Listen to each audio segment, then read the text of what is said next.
Hello साथियों, मैं advocate Anoop Upadhyay आपका हार्दिक स्वागत और अभिनंदन करता हूं। आज ये सेशन सिर्फ 10th क्लास पास विद्यार्थियों के लिए रखा गया है। मींस जिन्होंने 10th क्लास पास कर लिया है और जिन्होंने ग्रेजुएशन लाइफ कंप्लीट नहीं की है, उनके लिए बहुत ही यूजफुल है और उनके लिए ही ये बैच बना है। ये टारगेट 20 उन्हीं के लिए वर्क करेगा। हाँ साथियों, मैं बात करूंगा आज टारगेट 20 क्या है, क्यों जरूरी है। सर, टारगेट 20 बैच क्या होता है? यह एक ऐसा बैच है जिसमें 10th क्लास जो पास कर चुके विद्यार्थी हैं वे रजिस्टर और एनरोल कर सकते हैं और सरकारी सेवा में जाने के लिए अपना एक मुकाम हासिल कर सकते हैं। और हाँ, ग्रेजुएशन कंप्लीट करने से पहले अगर आपको नौकरी चाहिए तो टारगेट 20 बैच आपके लिए बहुत इंपॉर्टेंट है। ये एक टारगेट 20 नॉर्मल बैच नहीं है, इट्स अ फाउंडेशन बैच। ये टोटली फाउंडेशन बैच है जहां जीरो से लेके अप लेवल तक की, क्या कह रहा हूं साथियों, जीरो से लेके, अगर मैथ्स में प्लस माइनस गुणा भाग कुछ नहीं आता है कोई बात नहीं, वहां से लेके अप लेवल तक आपको ले जाएगा यह फाउंडेशन बैच। ठीक है, आगे चलते हैं हम कि भाई टारगेट 20 बैच क्या है, व्हाट इज टारगेट 20। अगेन मैं यही बताना चाहूंगा कि टारगेट 20 बैच में आप सिर्फ 10th पास विद्यार्थी हैं तो ही एनरोल हो सकते हैं और ग्रेजुएट नहीं है तो एनरोल हो सकते हैं। मींस 10th पास होना चाहिए और ग्रेजुएशन से पहले की बात चलेगी इसमें। और आगे बात करेंगे व्हाई टारगेट 20। तो इस टारगेट 20 में अगर हम बात करेंगे तो आपको पहले से ही देखो बता दिया गया है ईच सब्जेक्ट, तो आपको ईच सब्जेक्ट मिलेगा, देन इन डेप्थ टीचिंग मिलेगी आपको, then subject wise practical questions मिलेंगे एंड नोट्स आपको अवेलेबल होंगे ही होंगे। मींस नोट्स आपको ऐसा नहीं बनाना नहीं है, बनाना तो है बट 90% नोट्स आपको हमारे इंस्टीट्यूट से ही मिल जाएंगे। देन हम आगे की बात करेंगे टारगेट 20 का सिलेबस क्या है, what is the syllabus of target 20, कितने सब्जेक्ट कवर किए जाएंगे, सब्जेक्ट में क्या क्या पढ़ेंगे, कैसे रहेगा, सब कुछ आज जानेंगे हम। इसमें हम नेक्स्ट बात करेंगे पहला सब्जेक्ट हिस्ट्री की। हिस्ट्री की अगर बात करेंगे साथियों तो अपना इतिहास हिस्ट्री में 3 पार्ट में बांट दीजिए, एंशिएंट, मिडिवल और मॉडर्न। क्या कह रहा हूं साथियों, ancient, medieval and modern. Means पुराना, फिर मध्यकालीन, फिर आज का मॉडर्न हमारा क्या चल रहा है। तो साथियों फोकस ज्यादा मॉडर्न पे देना है, क्वेश्चंस वहां से ज्यादा आ रहे हैं। देन बात करेंगे हम history of Rajasthan, Indian art and culture. Then उसके बाद हम बात करेंगे मॉडर्न वर्ल्ड हिस्ट्री की। ये दोनों ही टॉपिक आपके कवर किए जाएंगे यहाँ पे। देन आगे हम चलते हैं राज व्यवस्था and polity, this is my subject और इस सब्जेक्ट पे पूरा इंडिया लेवल पे पढ़ाई होगी साथियों। इसमें कोई जीरो लेवल नहीं होगा, इसमें जीरो से हाई लेवल तो चलना ही चलना है। तो इसमें आप समझ लीजिएगा कि ये सब्जेक्ट आपको इतना शानदार कवर करना है, क्योंकि आप चाहे स्टेट का एग्जाम दे दें, सेंटर का एग्जाम दे दें, या फिर आप कोई भी यूपीएससी लेवल का एग्जाम दे दें, चाहे आप लॉ से रिलेटेड कोई भी एग्जाम ले लें, सब में ये सब्जेक्ट आता है। तो इसका हम विशेष फोकस रखेंगे। इसमें आपका भारतीय संविधान, इंडियन कॉन्स्टिट्यूशन की बात करते हैं साथियों।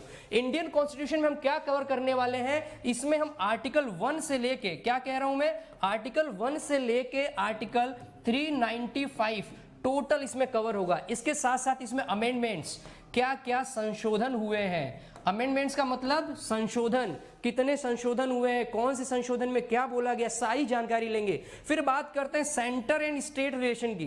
क्या बोल रहा हूं, centre and state relationship, governance system, part of government, सरकार के अंग कितने हैं, ये सब चीजों को जब हम पढ़ेंगे तो इन तीनों को इससे कनेक्ट करते हुए पढ़ेंगे। कहने का मतलब इस कॉन्स्टिट्यूशन को 1, 2 और 3 से कनेक्ट करते हुए हम पढ़ेंगे। फिर बात चलती है इंडियन इकोनॉमी की। Indian economy is very important subject, जो कि हर एग्जाम में 4 से 5 क्वेश्चन तो आना ही आना है। इसलिए साथियों इसका बहुत ही ध्यान रखना है हमें। इसमें basic structure of Indian economy, अर्थ मींस मूलभूत संरचना क्या है उसके बारे में। Then factor affect Indian economy, central budget. Budget क्या होता है, बजट का मतलब आप समझ सकते हैं, budget means to forecast future, मतलब पूर्वानुमान लगाना कि फ्यूचर में क्या कॉस्ट आने वाली किसी चीज की।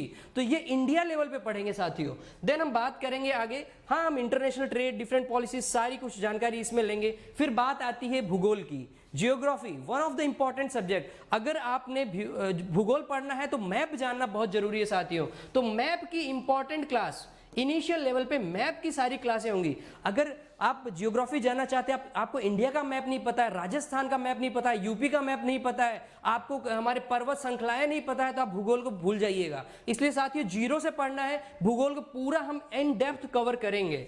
देन बात चलती है हमारे रीजनिंग की। तो रीजनिंग में आपके तीनों पार्ट कराए जाएंगे, चाहे वो वर्बल हो या नॉन वर्बल हो या फिर एनालिटिकल रीजनिंग की बात हो, तीनों की तीनों रीजनिंग आपकी कवर की जाएगी विद प्रैक्टिस सेट क्वेश्चंस। और इसमें आपका प्रॉपर क्या कहते हैं उसको, ABCD फॉर्मेट में क्वेश्चंस ही पूछे जाएंगे MCQs के नाम से। देन हम बात करेंगे मैथ्स की। मैथ्स का नाम आते ही डर जाते हैं साथियों, मैथ्स में क्या करें कैसे करें। मैं आपको जिम्मेदारी के साथ कहता हूं, मैथ्स में multiply, divide, plus, minus, BODMAS means आप सब कुछ इसमें अवेलेबल रहेगा आपका। मीन्स आपको each and everything basic level से चालू की जाएगी, जिसमें numerology, data analysis, general awareness and other subjects भी कवर होंगे। फिर इंग्लिश की बात करते हैं साथियों, तो इंग्लिश एक बहुत ही इंपॉर्टेंट सब्जेक्ट है। इंग्लिश आपको पढ़ाएंगे तो सिर्फ ग्रामर ही नहीं, ग्रामर तो पढ़ाना ही हमको, लेकिन आपकी जो स्पोकन इंग्लिश है उसको भी साथ साथ कवर करेंगे, ये हमारी जिम्मेदारी है। क्योंकि कभी भी इंटरव्यू में आप बैठे और स्पोकन की वजह से हम पीछे हो जाएं, ये हमको बिल्कुल बर्दाश्त नहीं है। तो इंग्लिश की बात करेंगे तो सिलेबस छोटा सा ही लिखा हुआ है।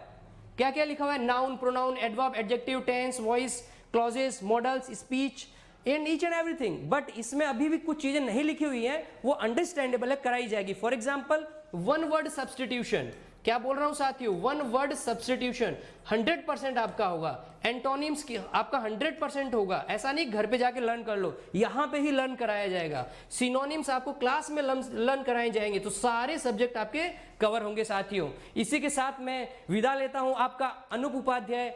फिर मिलते हैं नेक्स्ट सेशन में। Thank you, have a nice day.